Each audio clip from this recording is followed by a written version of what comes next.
once again. Yep, here I am. Thank you very much to our speakers, and thank you also to be very precise on the point. So what I want to tell you, because you heard a lot about services and you have heard a lot about also our pilots, but we didn't introduce them because we already had webinars on our 3 business cases. So what you see here is today we are closing this webinar series of Lynx.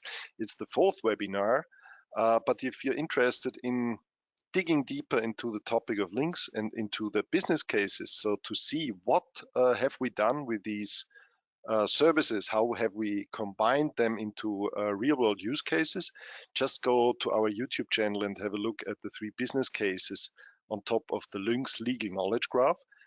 It has been mentioned, we have 3 of them, and then you can really see very nice demos and introductions how we combined the services into real-world applications, where one is in the area of labor law. It's a question answering engine in labor law organized by our partner Quattro Casas.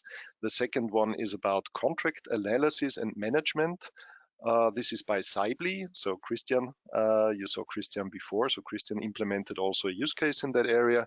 And the third one is implemented or organized by our partner DNVGL. And it's about geothermal energy domain and how you can support compliance in the geothermal energy domain all across Europe.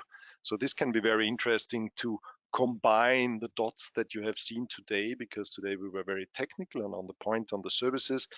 And as Artem also showed at the beginning, we will send the slides. There's a very nice link where you can go to the overview of all the services. You can have a look at the documentation on the descriptions, on small demo videos, and you even can you can try out the APIs available on this API page for all the Lynx services.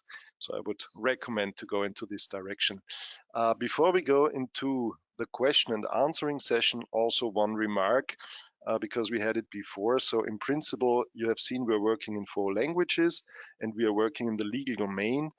In principle, these services are generic. So if you use another knowledge graph for another domain, let's say the health domain instead of the legal domain, you can also easily adapt and train the services on another domain. And it's also, let's say, generic in regards to languages. We have trained services and we are working with 4 languages, but it's relatively easy to expand also the number of languages to more and more languages. So if you're interested in that area, just get in touch with us. We're happy to discuss together with you. So I'm going into question answering session. So I would like to ask all our speakers and panelists also to turn on your camera where possible, because I think then it's nice. We can see your faces and we can also have a look when I hand over a question. Then it's nice to see who answers this and who you are. Hi again. So first of all, thanks to all of you. That was a really very nice run through the services in your presentations. I'm getting the first question. I think we have time for 2 or 3 of them.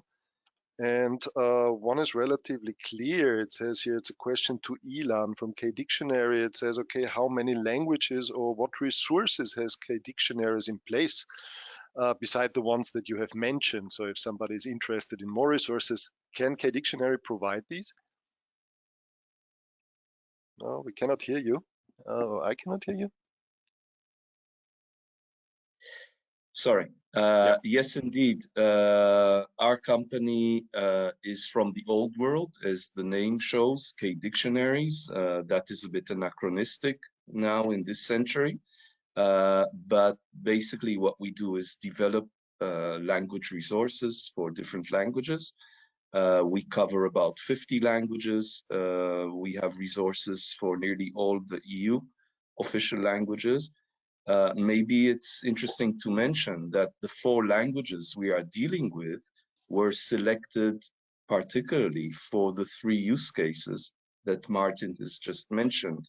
And these were the languages that each of them concerned, namely Spanish, German, and Dutch, plus English as a lingua franca here.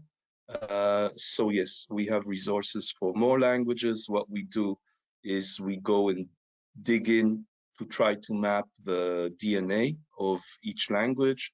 And once we have that, we map it, we categorize the components of the language, link them to each other, etc.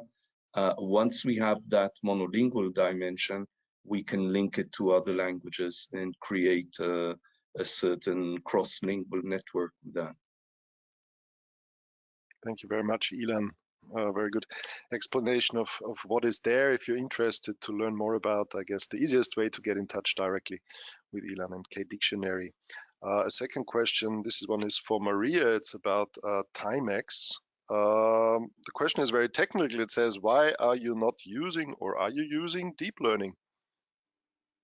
Well, we are not using deep learning because it would require an amount of corpora that it's not available.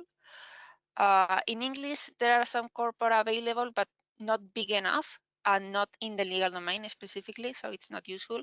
And for Spanish and for German, there are even less corpora available. Thank you very much. We're on the point and good explanation. I think we can take more, but let's have one. That's to Ruben. It says machine translation. There are also publicly available services. So why shall I go for Tilde? What's the difference, or of what you have presented? Thank you very much for the question. So yeah, basically for those publicly available resources, those are very generic options. And then in terms of the quality, in here we have a very user case specifics with specific data for those particular domains. And then of course there's one of the main topics when using freely available resources, which is the security topic. In here we talk about platform which is highly secure, and when using freely available resources, then there's a question mark on that topic. Thank you very much, Ruben.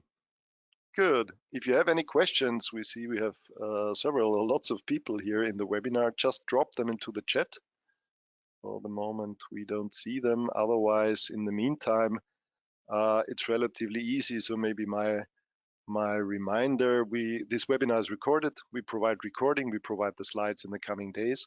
So you can have a look at this. There's also contact information in the slides. There's information for follow-up information where you can go to the APIs, where you can have a look at other webinars. And I think at the moment it's good. So I think we're good to go. So I would like to thank, and I go through all the speakers for this webinar today on the Lynx Services. Thank you, Maria, Pablo, Ruben, Christian, Ilan, and Julian, and Artem that we cannot see, but I know he's on the call. And also thanks to Thomas, who is always helping us behind with a webinar software and is organizing all these things. And also thank you very much for all the participants for your participation, for taking the time, and stay healthy, stay safe these days. Take care. Have a great day. Thank you and bye-bye. Bye-bye. Bye. Bye.